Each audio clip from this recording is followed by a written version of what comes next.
हमारे चैनल को अवश्य सब्सक्राइब करें और नए अपडेट्स सबसे पहले पाने के लिए इस बेल बटन को दबाना।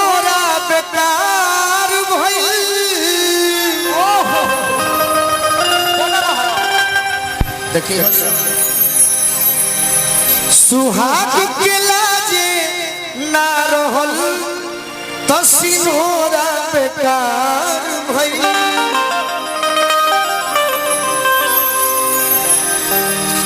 मुजराइल मन तो हम ढेर ढेर देखनी जुआ के अठियई पे न कइल तो टिकोड़ा बेकार भइल। अगर खेसारी लाल जी यह मंच पर रही तो उनका से कहल जाई कि खेसारी जरूर एगो गम के गीत सुनाई तो 2 मिनट में कहते कि तहरा प्यार में अरे पिटाई बानी घर से नहीं मिलत बाबूजी के डर से। पवन सिंह जी रही तो उनका के कहे कि पवन जी रौरा एगो गीत सुनाए तो वो भी कही सनहिया लगावल अरे बहुत बात नहीं नजरिया चुरावल बहुत बात होला। यही तरीके एगो लड़की के कम उम्र में बियाह भइल बा। शादी भइला से हर लड़की आज के डेट में खुश नहीं खी सर ऐसे कि ओकर प्यार कहीं और बा अब बियाह कहीं और हो जाता। सही बात बा भैया, सही बात। बाप मतारी के पगड़ी बचावे खातिर बियाह कहीं और हो जाता। लेकिन एगो लड़की ऐसा पिया जेकरा से ओकर प्यार बा ओकरे से ओकर बियाह हो जाता। देखिए जे कैसन लड़की को हतिया अने हकावा अपन हेलीकॉप्टर औने रखो कहते कि भगवान जी आज बोलनुआ से भेंट होके जा रहल बा तो आज भगवान से रात रहे तो बिहार हो कहीं मत कैसे कहतिया कि आज हम पहिला मिलनवा मिलले सजनी के सजनवा हमार अंगे अंग गुलाब नियन खिलल बाबा दनवा सुनी सुनी भगवान अर्जुन बिहान हो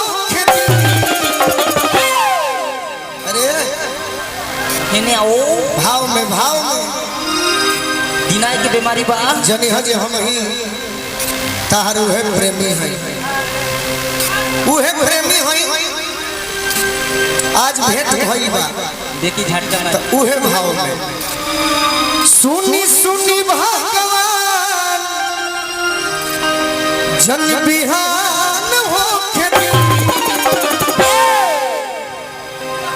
तुम दूर से मारो तब बहुत दिया राजन भैया कि आज राजा जी के कोरवे में जवान हो आज राजा जी के कोरवे में जवान हो आज हो पहिला मिलनवा मिलले सजनी के सजनवा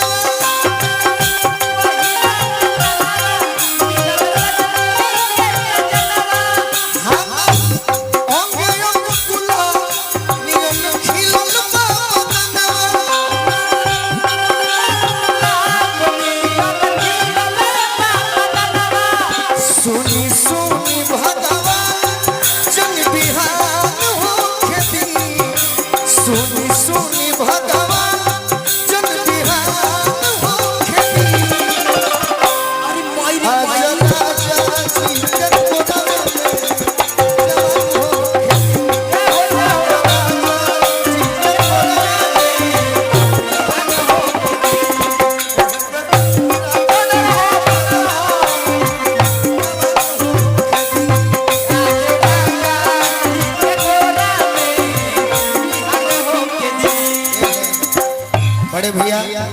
से बहुत बहुत आशीर्वाद ऑटो में रहेगा। गीत में धुन भी बड़ा मजगर। एगो गीत हम गौले रहने रउरा सब सुनले हो जने गीत के पवन सिंह जी भी गौले रहे। ओठावा के ललिया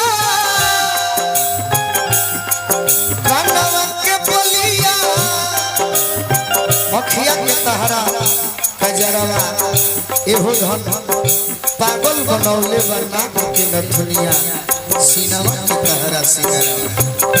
हमारे गीत गाओ रहे याद कर जहिया वो चोरा के कोनो गाई दी हो जाए तो कोनो बात।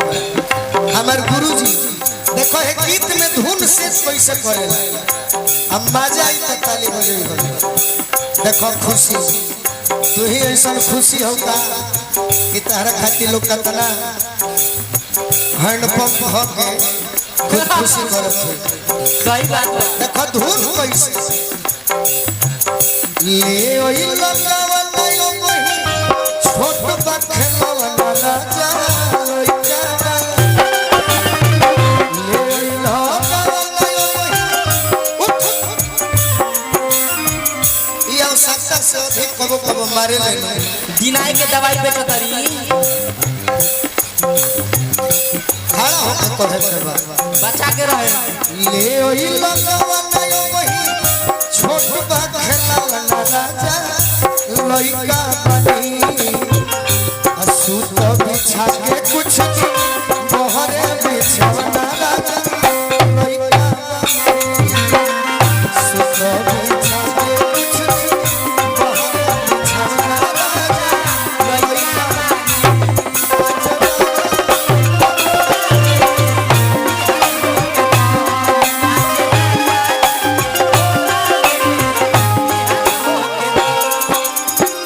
लइका कहतिया राजा जी के उठावा उठ जब सकी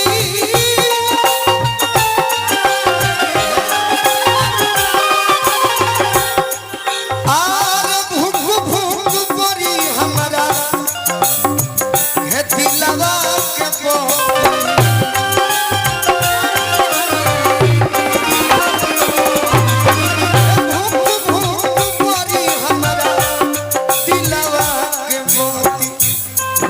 के हमारा गार्जियन चाचा मैनेजर यादव जी के ओर से सम्मान भी मिलल यहाँ के द्वार पर।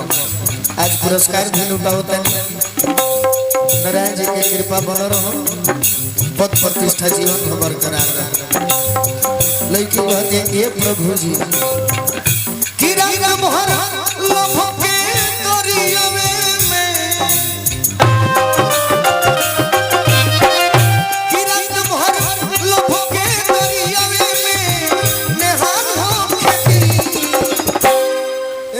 राजा जी के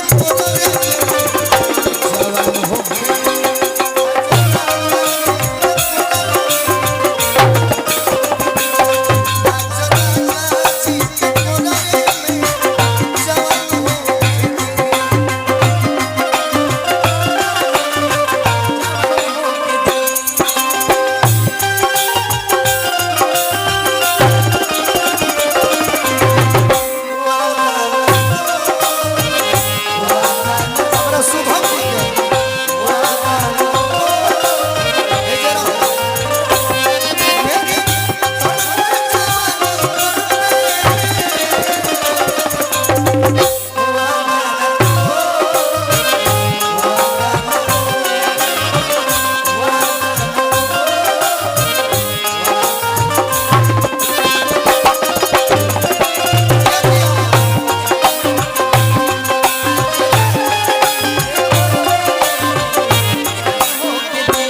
लड़की कहते हैं देखिए हमारा मोनू सिंह जी और गोलू सिंह जी को रुपया के बारिश भाई लड़की कहती है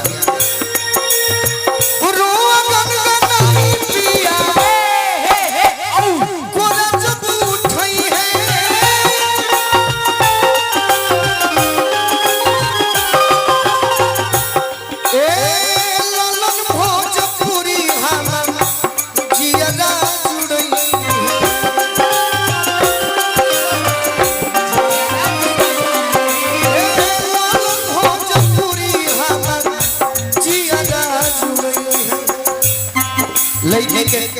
शब्द बा हेने देखी हेने होय देखी हेने होय देखी का करत हुआ की रात भर की और बोलू राजा के की और बोलू राजा के परेशान हो खेती। देखो भोजपुरी में चौगुन बहुत जरूरी बा। सही बात बा। ही और हे बोलू राजा के अरे परेशान हो खेती। तो यह राजा जी के कोरवे में अरे जवान हो